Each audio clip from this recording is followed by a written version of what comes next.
ये जो लेस्बियन हाँ और होमोसेक्सुअलिटी जिसको हम बोलते हैं गे, ये भी मैकेनिकल चेंजेस हैं। जब हमें किसी से सीधा बोलते हैं, हम एक स्त्री के अंदर पुरुष हार्मोन्स लिबरेट हो रहे हैं और वो उसके लिए सहज है किसी पुरुष को रीच करने के।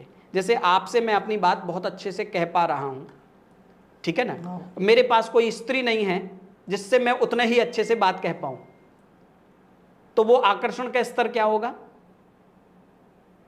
धीरे धीरे वो आकर्षण का स्तर बढ़ता जाएगा। अब यौन, फिर मैंने कहा यहां पर अभी बात जिस संवाद पर हम चल रहे थे, अब यौन इच्छा वो सहज है ना, प्रेशर बन रहा है ना सहज, और वो शांत कैसे होना है, सिर्फ एक स्खलन से, सिर्फ एक रबिंग से, घर्षण से।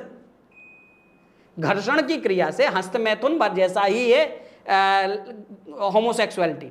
होमोसेक्सुअलिटी हस्तमैथुन से ज्यादा इसका कोई बिल्कुल सही है महत्व नहीं है। बस हस्तमैथुन में हम खुद से कर रहे होते हैं, गे में या होमोसेक्सुअलिटी में हमारा साथी, हमारे पास एक व्यक्ति है जो हमें सहयोग कर रहा होता है। इससे तर इसका कोई मतलब नहीं है, वो अपनी यौन इच्छाएं आपस में पूरी कर पा रहे हैं। किंतु यह समाज के लिए या सृजन के लिए प्राकृतिक रूप से इसको इसलिए अप्राकृतिक संज्ञा दी गई है। अप्राकृतिक कृत्य कहा गया है, प्राकृतिक कृत्य नहीं कहा गया, चूंकि उस महिला के या उस बच्ची के मानसिक और भावनात्मक विचार कोई पुरुष पूरा नहीं कर पा रहा था, या उसको ऐसा पुरुष नहीं मिला जो उसकी मानसिक या भावनात्मक मनोदशा को या आत्मदशा को समझते हुए उसको शांत कर सके। वो आत्मिक और मनोदशा उसकी शांत उसकी एक महिला मित्र ने ही पूरी कर दी जो तो वो आपस में हो गए। अब वो उस विवाह का उसको तो स्वरूप देना ना देना कोई उसका औचित्य नहीं है। सामाजिक रूप से बस ये कहना हो गया, ये ओपनली एक दूसरे के यौन इच्छा को पूरा करते हैं, इसमें कोई लॉजिक नहीं है। गे सेक्स वही है कि गुदा द्वार से जाकर के अपनी यौन इच्छा को, यौन इंद्रिय को एक छिद्र देना, वहां से अपनी पूर्ति कर लेना। तो वो होमोसेक्सुअलिटी पुरुषों के बीच में अलग स्तर की होती है, वो भी घर्षण की एक क्रिया है। घर्षण के साथ हमने सिर्फ जो प्रेशर बना शरीर के अंदर, उस प्रेशर को रिलीज कर दिया।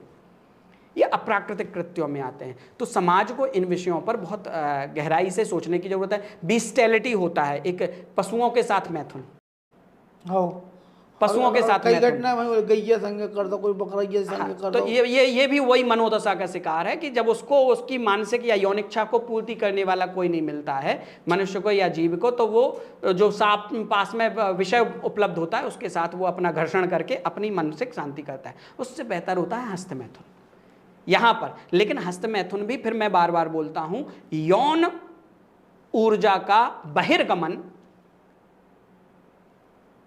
इसका प्रदूषण है, प्रदूषित स्वरूप है यौन ऊर्जा का। और यौन ऊर्जा का अंतर्गमन इसका उत्थान का स्वरूप है। हमको बजाय कि इन विषयों पर बहुत ज़्यादा चिंतन करने के, वार्तालाप करने के, इन विषयों पर संवाद करने के, लोगों को यह बताना चाहिए कि आपकी मानसिक दशा क्यों यहाँ आ चुकी है। यह एक मानसिक अधोगति का स्वरूप है।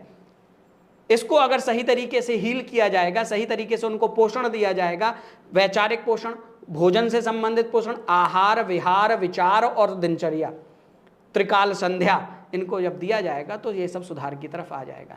हम चाहते हैं ना हो। आज जो 90% पॉल्यूशन आ चुका है यौन ऊर्जा के प्रदूषित स्वरूप के साथ, वो अगर 30% भी सुधार की तरफ काम करना शुरू कर देगा तो समाज में क्रांतिकारी परिवर्तन आ जाएगा। डॉक्टर साहब, आज